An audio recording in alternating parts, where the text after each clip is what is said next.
Hi, I'm Ferre with Tax Sale Support with the Tax Sale Secrets Weekly Update. Absolutely.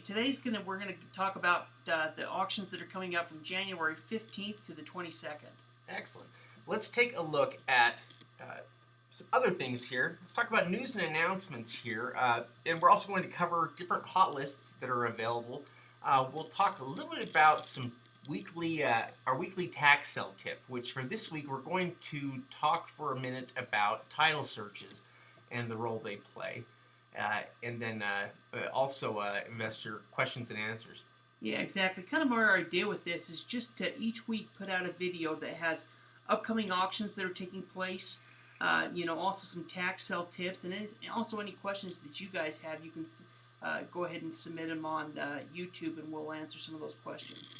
Now, for those of you that have never joined us for one of our Saturday morning workshops, we are holding one on January 27th at 10 a.m. It's our Saturday morning workshops, which we do. They're free to attend, and we generally try to make them basically geared for people that are relatively new, but to also show you what's out there and how much the industry's changed. Absolutely. They're completely free to attend. All you need to do is just go down to the description, and we'll have a link there that you can click on to attend. Excellent. Now, you can also, if you want to download more free materials, we have the Secrets of Tax Lien Investing website where you can download a two-part ebook, or you can also check out tax sale support for the other services we offer.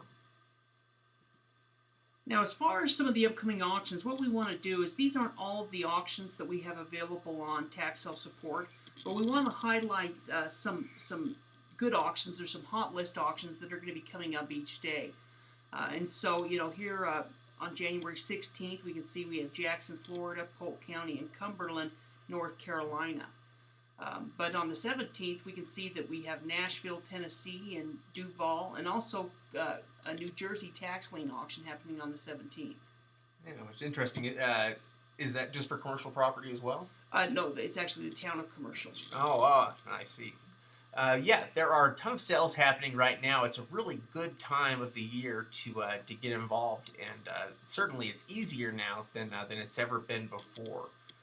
Now, one of the tips we'd like to talk about are title searches. And if you don't know what a title search is, a title search is basically the process when you hire a company and they research the history of the property and the title to ensure that basically ownership rights. Yeah, exactly. I mean, really, the title search, what they're going to do is they're going to go through, just like Shade said, all of the deeds, the past records, the court records, to really determine exactly all the information that's attached to the property. Now, when it comes to tax sale investing, in most cases, most tax liens, you're not going to need a title search. But with tax deed investing, that's really where you're going to start using title searches. Yeah, with tax deeds, you're looking at acquiring a property. I mean, tax deeds are essentially foreclosures, and so when you buy them, you are buying the property outright, and you can sell it. But with liens, because you have the lien against the property that is most likely going to redeem, there really isn't that same need to research into a property that way, because you're not really trying to buy it. You're essentially just buying a lien against it. But anytime you are acquiring property, a title search is going to be a good idea to have that done. You can have a professional title search done to help you become aware of the property's history, as well as any other liens or encumbrances or anything that might be attached to the property that you're unaware of. Yeah, really our main purpose in this is to look for other governmental liens. When we're talking about tax deed properties, the foreclosure process is going to eliminate most things like mortgages or anything like that against the property. So what we're really looking for is any of those governmental liens that we might have to pay if we do acquire the property. Yeah, the liens that sometimes survive foreclosure are generally liens issued by municipalities or counties, sometimes, or cities, and they're oftentimes related to things like grass mowing lien or something of that nature. If there are liens that are against the property that are still existing, or it could be some kind of a water bill or something like that, possibly, maybe. Yeah, yeah, exactly. Okay, so when you are going to have a title search done, you need to locate a title search company, one of the companies that can perform the search for you. And there are a lot of different options that are out there. And so, really, there's two different ways that you can go about finding or deciding on a company. You can choose one of the many different online statewide companies that offer title searches, and there are a lot of them out there. Uh, Option two is you can hire your local title company that's located near the property to perform more of an in-depth title search. And it's interesting. There are a lot of online companies out there that offer it, but we found the prices tend to vary quite a bit between them, and between what type of information the the title search provides. Yeah, exactly. And we'll actually go through and talk about a couple of the different companies that are online as well. Just like Shade said, the options are quite vast.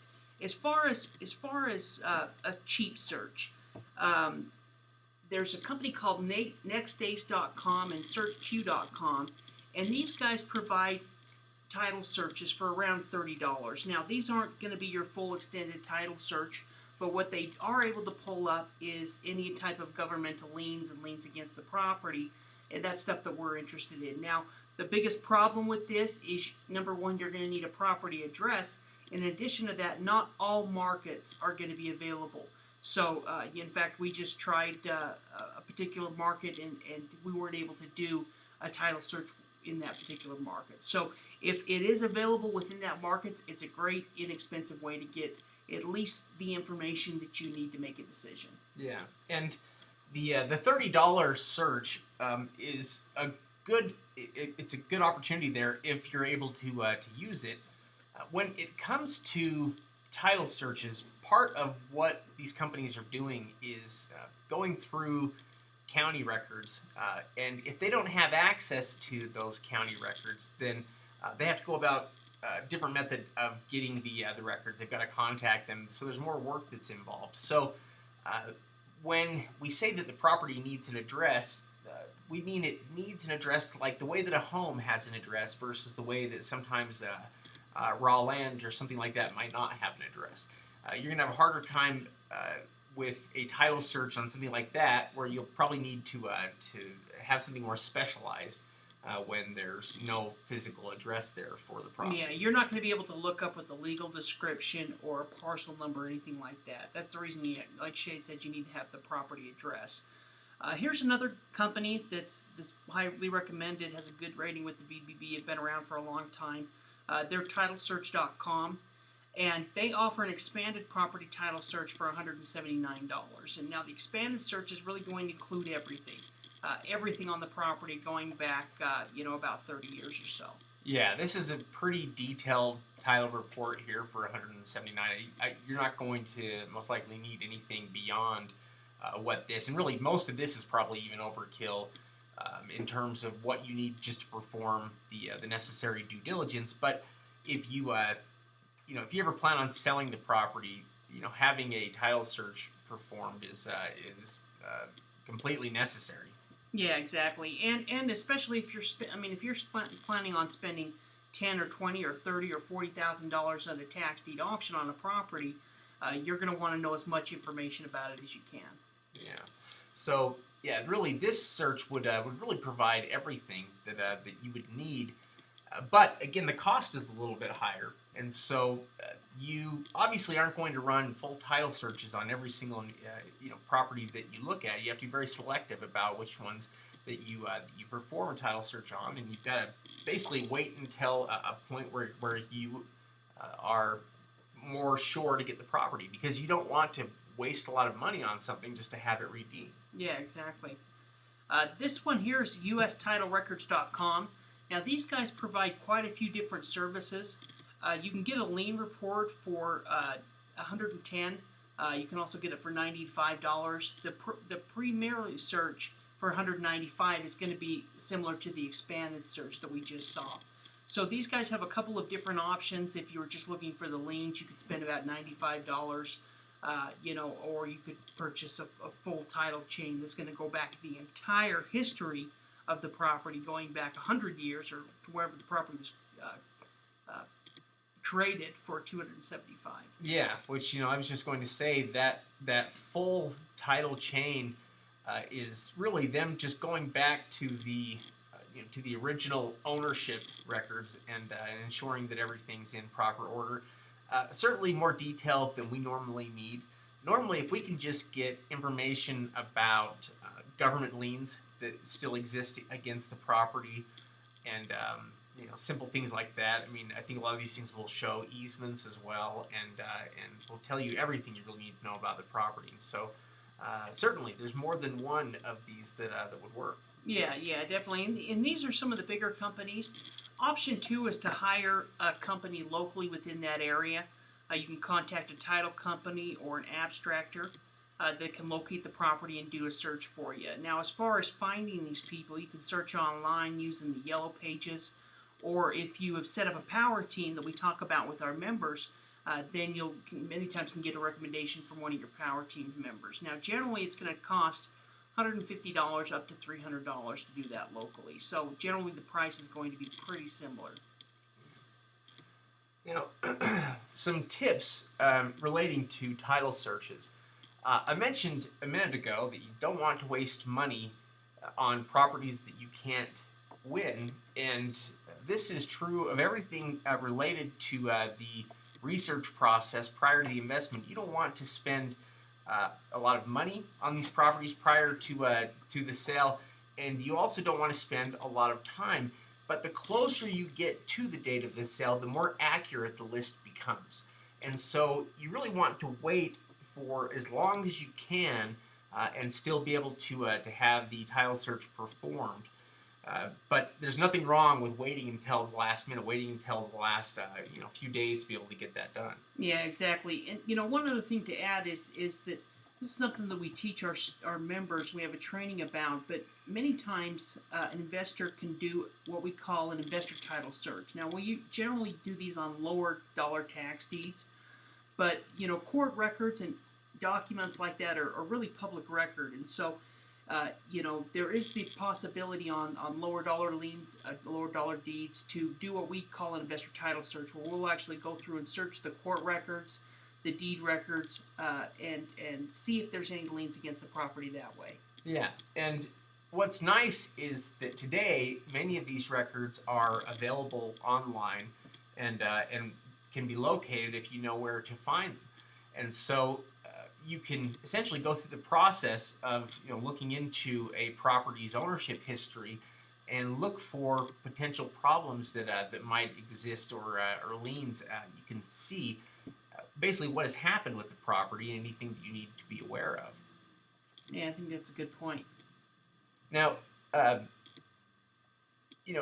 it's a good idea always with when you're buying the properties with improvements to have a title search performed. It's not quite as necessary if you're buying property that is raw land. Okay, so if it's property with improvements like a single-family home, then you need to have a title search performed because the property is going to have quite a bit more value because it's a home and has use, and therefore it's going to have more information related to the history that you're going to need to know, most likely. Now, the same could be true, obviously, of land, but more often than not, land is simpler in terms of the ownership structure. It's usually owned by a single person, or usually not a lot of loans and things like that are not as common. Yeah, I think that's a good point. And so, in those type of properties, that's something that we teach our members is how to go through and contact the city officials and different records within the court to determine if there's any liens that we need to be worried about. Is there something like, and the most common are something like a water lien or a mow lien, a maintenance lien, where the county had to come out and trim the trees or mow the grass because the property was not being taken care of at that point. Well, and thinking about, I guess, when we're looking at tax liens, we may not do a full title search, but we do look at the roll-up on the property. We try to get an idea of exactly, how much is owed in past taxes and how late it is. There is a lot of information that we can gather online now that makes it possible to pick the best investments and ensure that they have high levels of security. Yeah, exactly. Now, each week we're going to take a couple of the questions that we get either coming in through the questions that we have with our members or questions that we get on YouTube. So if you have any questions, go ahead and ask them on YouTube, and we may feature them on one of these weekly updates. But we have a couple of questions that came in. The first question is from Dan. It says, when I purchase a property at a tax deed sale, what happens if there's a mortgage on the property? We talked a little bit about that, but can you kind of explain that process, Shade? Yeah, it's an excellent question. It's something that everybody has thought about before, because a lot of times when you're thinking about properties, you're thinking about a home and you think about the mortgage. And so the question is, what happens with a mortgage when there are delinquent taxes? And essentially, the mortgage company is really the owner of the property in a way. They I guess you could say that they're in a partnership with the borrower, but the mortgage company still owns the property itself. They still have the deed to the property essentially in their name. Now, when you have a mortgage against the property, the mortgage company is basically just like another owner. All right, it's really no different than if I owned it or you owned it. The only thing that's different about a mortgage company is that they're a borrower. They're a lender, so they're willing to borrow out money for these types of properties. Now, what's really important to remember here is that property taxes have to be collected, and there has to be a system in place that requires people to pay their property taxes, or they risk some type of a consequence. And the best consequence, or what works most effectively, is foreclosure. It's the loss of property rights eventually if the property taxes aren't paid. Well, what's interesting is when a property is delinquent with their property taxes, the county makes lots of attempts to notify the owner and to let them know about what's happening. In fact, part of the foreclosure process is the legal steps that the county is required to go through in order to be able to foreclose on that property. And one of the legal steps they have that's required is sending out foreclosure notices. Now, when foreclosure notices go out, they're going to go out to every party that has a financial interest in the property. So if there is a mortgage company that is involved, then when the foreclosure notices go out, they're going to go out to both the borrower, homeowner, and the mortgage company as well. They'll receive a foreclosure notice as well. So the homeowner, they may be aware that they're late on property taxes, but let's say that the mortgage company is not. They may not know anything about delinquent taxes because maybe it's not something they deal with. For a lot of people, it's built into their mortgage and things like that. But essentially, when they find out about that, the mortgage company will step in if they have to and pay off the amount required to secure their position, because otherwise, if they don't step forward and pay that amount by the date that it's owed, they will be foreclosed on, just like the property owner is being foreclosed on due to the delinquent amount that's owed. The only thing that's required by law is that the county notifies the parties here about the impending foreclosure and gives them an opportunity to pay it off. So the majority of the time, if there's a mortgage, the property ends up redeeming. If for some reason it didn't redeem and that foreclosure date came, then the property would be foreclosed on. And the mortgage itself would no longer be attached to the property. It would still exist. In other words, the borrower still borrowed the money from the mortgage company, but they no longer have the property securing the investment. They would have lost that. The property is no longer collateral. Yeah, it's no longer collateral.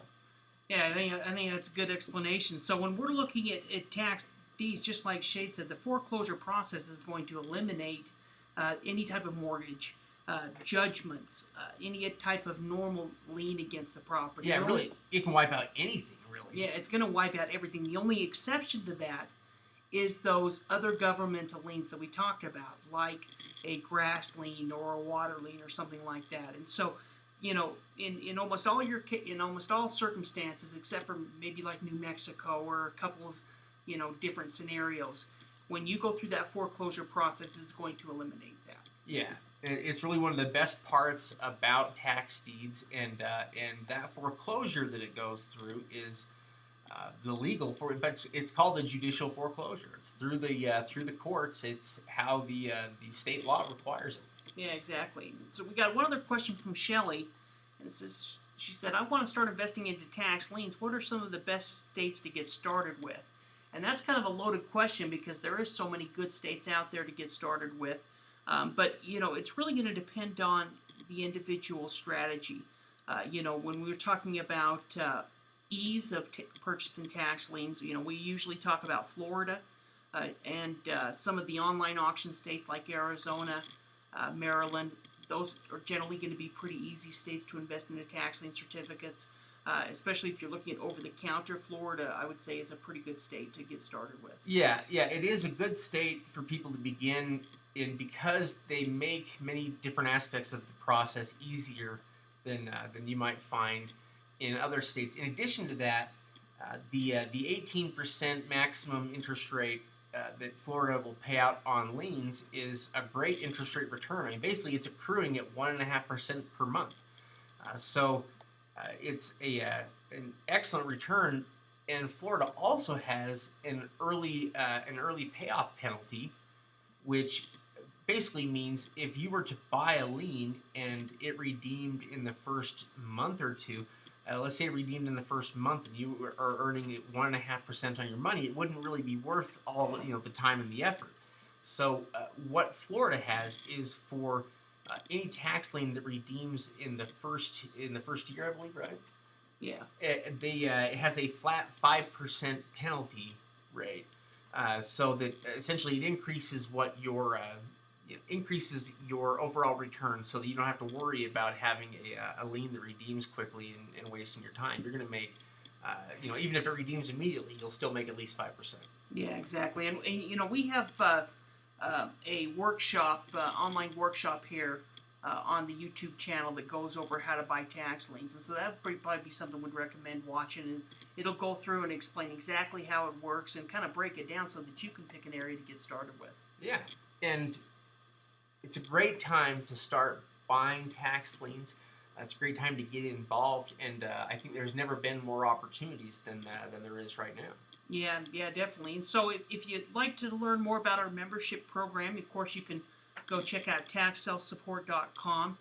If you'd like to download or you have not downloaded our two-book ebook series, Tax Lien Investor Secrets, you can go ahead and download that at secretsoftaxlieninvesting.com. In fact, that book was actually featured in a TV infomercial.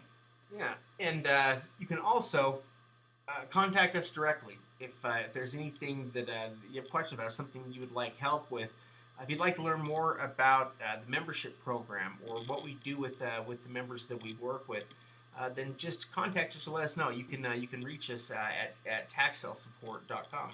Yeah, exactly. Don't forget to subscribe and to like this video, and we'll be putting one out each week for you. Thanks.